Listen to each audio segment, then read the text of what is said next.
नमस्कार किसान साथियों, रियल किसान चैनल में बहुत बहुत स्वागत है। मैं सुखेंद्र सिंह। तो किसान साथियों, आज जिस टॉपिक पर बात करने वाले हैं वो टॉपिक है कि प्याज की खेती करके और हम बम्पर मुनाफा कैसे कमा सकते हैं। क्योंकि आपने देखा होगा प्याज की पैदावार में कोई कमी नहीं रहती है, अच्छा खासा उत्पादन आता है। और प्याज का लगभग अगर साल भर का हम रेट का रेशियो लगाएंगे तो लगभग 20 से 25 रुपये का रेट हमें मिलता है साल के रेशियो में। क्योंकि कुछ सीजन में हमें मान लो 7-8 रुपये भी मिलता है, तो कुछ सीजन एक ऐसी भी आती है जिसमें प्याज 70-80 रुपये तक जाता है। तो प्याज की खेती क्यों हो रही है, मुनाफे की खेती, तो इसको आइए समझते हैं। और मैं आज आपको देता हूं इसका पूरा शेड्यूल कि प्याज की खेती कैसे करें, A to Z जानकारी, जिसमें आपको नर्सरी से लेके रोपाई से लेके रोग से लेके जल प्रबंधन और जो भी समस्याएं इसके अंदर आती हैं वो सबका एक संपूर्ण जो है वीडियो में बनाने जा रहा हूं इसके ऊपर। ये मैं आपको आज इसकी जानकारी दूंगा। प्याज की खेती की कुछ महत्वपूर्ण बातें हैं, तो मैं आपको शुरू से लेकर जानकारी आपको देता हूं कि सबसे पहले जो हम प्याज की खेती करने जाते हैं तो हमें मालूम होना चाहिए कि प्याज में हमें प्रति एकड़ का कितना बीज लगेगा। तो प्रति एकड़ में जो प्याज का बीज लगता है वो 3 से 4 किलो बीज की हमें आवश्यकता पड़ती है। 3 से 4 किलो बीज की आवश्यकता पड़ती है। और उसको नर्सरी जो हम तैयार करेंगे तो नर्सरी के लिए हमें ज़मीन की सतह से कम आधा फीट जगह ऊपर बेड बनानी चाहिए। बेड के ऊपर हमें नर्सरी करनी चाहिए, जिससे हमारी जो है जल भराव की उसमें समस्या न हो और हमारी जो पौध हम तैयार कर रहे हैं नर्सरी वो हमारी ख़राब ना हो। तो हमें इन चीज़ों का विशेष ध्यान रखना चाहिए। और नर्सरी के लिए जो हम बीज शोधन करेंगे वो हमें ध्यान रखना चाहिए। किसी भी फंगीसाइड से अगर आप कर लेंगे उसको बीज शोधन तो बहुत अच्छे से होगा। अगर आप जैविक में करते हैं तो आपके लिए ट्राइकोडर्मा वगैरह है, उससे आप इसका बीज शोधन करते हैं। अगर आप रसायन से करते हैं तो आपके लिए कार्बनडाजिम, मैंकोजेब, ये सब जो फंगीसाइड आते हैं इनसे आप इसका बीज शोधन कर सकते हैं। बीज शोधन से क्या होता है, हमारी नर्सरी स्वस्थ होती है और इसमें कोई रोग नहीं आता, अच्छे से ग्रो कर जाती है। तो चलिए, ये हमारी नर्सरी की बात हुई। अब चलते हैं भूमि की तैयारी।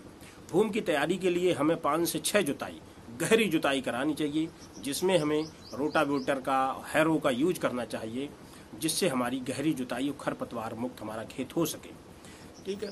अब इसमें जो हमें खेत तैयारी के समय जो हम लास्ट जुताई देंगे, जब हम रोपाई के लिए खेत तैयार करेंगे तो उसमें हमें जो है NPK डालना होता है। अब NPK में हमें कितनी कितनी डोज लेनी है तो ये आप एक कॉपी पेन ले लो, उसमें नोट कर लो। हमें नाइट्रोजन 20 किलो चाहिए, हमें फास्फोरस 30 किलो चाहिए, और जो पोटास होती है वो हमें 25 किलो चाहिए। ये हमारा NPK का मिश्रण हो गया। ये प्रति एकड़ की डोज है। 20 किलो नाइट्रोजन चाहिए, 30 किलो फास्फोरस चाहिए, जैसे यूरिया है 20 किलो, और DAP है 30 किलो, और MOP है 25 किलो। ये हमारी 1 एकड़ की डोज हो गई। भूमि की तैयारी लास्ट जुताई से जब हम रोपाई करने के लिए तैयार होंगे उस समय ये बेसल डोज हमें ज़मीन में देनी है। इसमें अगर हम ह्यूमिनो मिला देते हैं, जो ह्यूमिक एसिड का ही रूप होता है, ह्यूमिनो मिला देते हैं, ह्यूमिक एसिड मिला देते हैं सॉइल वाली, तो उसमें हमारा जो उत्पादन है वो बहुत अच्छा होता है। तो इसलिए ये बेसल डोज के साथ साथ हमें ह्यूमिक एसिड भी मिला देने चाहिए। अगर आप लोगों के पास इफ्को की सगरिका हो तो हमें 10 किलो का वो बैग 1 एकड़ में मिलाना चाहिए। उससे हमारी फसल स्वस्थ और ज़्यादा उत्पादन देने वाली होती है। चलिए, अब हमारी रोपाई के लिए अब हमें पौध चाहिए। पौध का हम जब पौध हम उखाड़ेंगे उसके बाद हमें पौध को ऊपर से काट लेना है, थोड़ा थोड़ा हिस्सा इसका काट देना है, जिससे हमारा पौधा अच्छा होता है, ग्रोथ होता है। ऊपर से काट लेने के बाद फिर हम उसका जड़ उपचार करेंगे। जड़ उपचार के लिए जैसे हमने बीज उपचार में बताया है, जो भाई रासायनिक करना चाहते हैं तो कार्बनडाजिम, मैंकोजेब वगैरह ये जो फंगीसाइड आते हैं इनको किसी को भी फंगीसाइड लेके उसमें आप ट्रीट कर सकते हैं।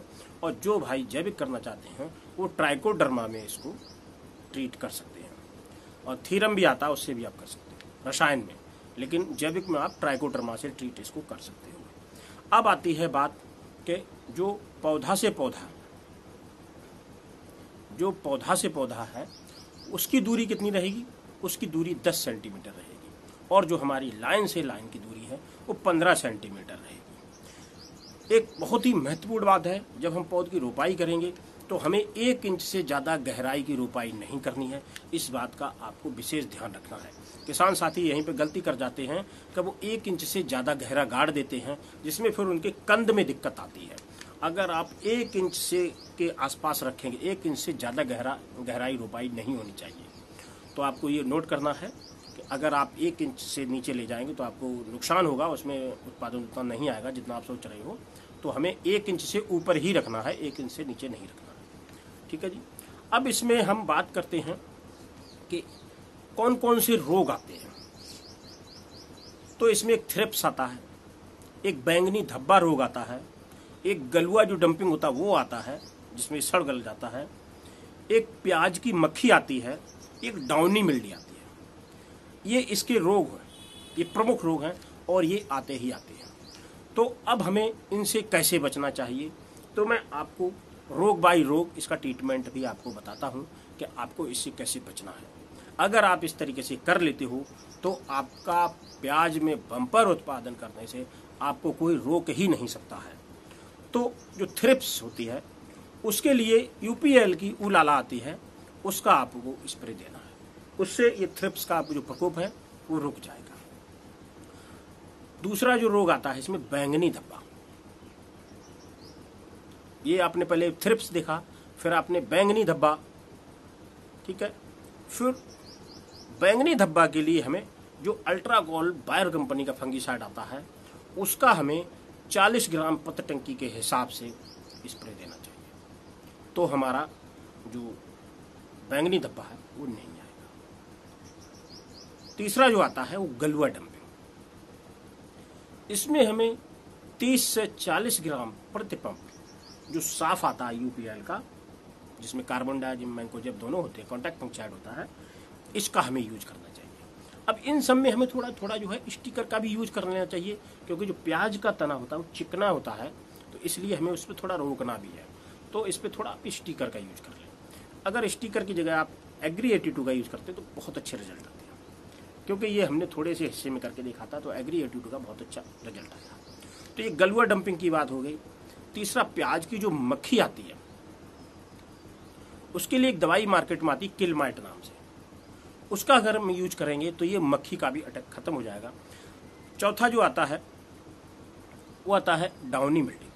डाउनी मिल्डी के लिए रिडोमिल गोल्ड सबसे बेस्ट फंगीसाइड। अगर आप रिडोमिल गोल्ड का 45 ग्राम टंकी के हिसाब से यूज करते हैं तो आपकी डाउनी मिल्डी भी नहीं आएगी। तो ये जो थे आपको मैंने सारे बताए हैं रोगों के उपचार। अब हमें जो महत्वपूर्ण काम करना है, जब हमने पौध रोप दिया और ये सारे रोग जो हैं जब जैसे जैसे आए हैं, क्योंकि इन रोगों की कोई स्टेज नहीं होती है, ये किस लेवल पे आ जाता है ये हमें खेत में अपनी सर्च करनी पड़ेगी। किसी का शुरू की अवस्था में आ जाता, किसी की बीच की अवस्था में आता, किसी का लास्ट में भी आ जाता। ऐसा कोई नहीं कि ये एक पार्टिकुलर डे बाई डे आते हो, ऐसा कुछ नहीं है। तो इन रोगों का आपको ध्यान रखना है। उसका भी मैं एक वीडियो आगे चल के दूंगा कि रोगों की कैसे पहचान करें।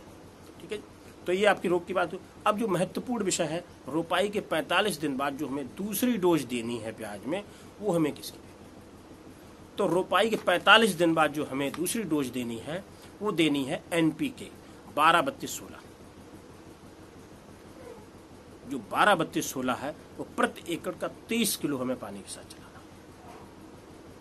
तो हमारी ये दोनों डोजें पूरी हो जाती हैं। सिंचाई का जो प्रबंधन है उसमें आपको ये देखना है कि आपको जो खरीफ की फसल होती है उसमें 7 से 8 दिन में पानी लगाना होता है, लेकिन जो रबी की फसल होती है उन दिनों खेत ज़्यादा पानी मांगता है, तो इसलिए उन दोनों हमें 12 से 15 दिन के बीच में पानी लगाना चाहिए। और ये आपको मौके की स्थिति को देखना चाहिए कि आपकी ज़मीन कितनी सूख रही है। ये जो गलुआ डंपिंग का जो रोग आता है ये ज़्यादातर हमारे पानी के जो हम गड़बड़ कर देते हैं, जो असंतुलन कर देते हैं, उसको बहुत ज़्यादा सुखा देते हैं, फिर उसको बहुत ज़्यादा भर देते हैं। ये गलुआ डंपिंग उसी पे ज़्यादा आती है, वैसे नहीं आती है, क्योंकि पहले हमने खूब सुखा दिया, उसके बाद फिर हमने खूब सुखा के खूब डुबा दिया, तो वो गलुआ डंपिंग की समस्या आती है। तो हमें पानी का हमेशा यह ध्यान रखना चाहिए कि बहुत ज़्यादा सूखना भी नहीं चाहिए और बहुत ज़्यादा पानी लगना भी नहीं चाहिए। हल्की सी सिंचाई करके उसको रोक देनी चाहिए, बस हल्का मॉइस्चर मेंटेन रखना चाहिए, बहुत ज़्यादा मॉइस्चर भी। तो हमें इस नमी का ध्यान रखना चाहिए, इसी हिसाब से हमें सिंचाई का प्रबंधन करना चाहिए। तो ये थी पूरी प्याज की जानकारी कि आप नर्सरी से लेके और रोपाई से लेके और हमें कैसे ये जल प्रबंधन और कीट प्रबंधन करना है वो मैंने आपको बताया है। तो इसमें आपको अगर कोई भी समस्या आती है तो आगे मैं प्याज की खेती बड़े स्तर पर करने चाह रहा हूँ, उसको भी मैं आपको अपडेट देता रहूँगा।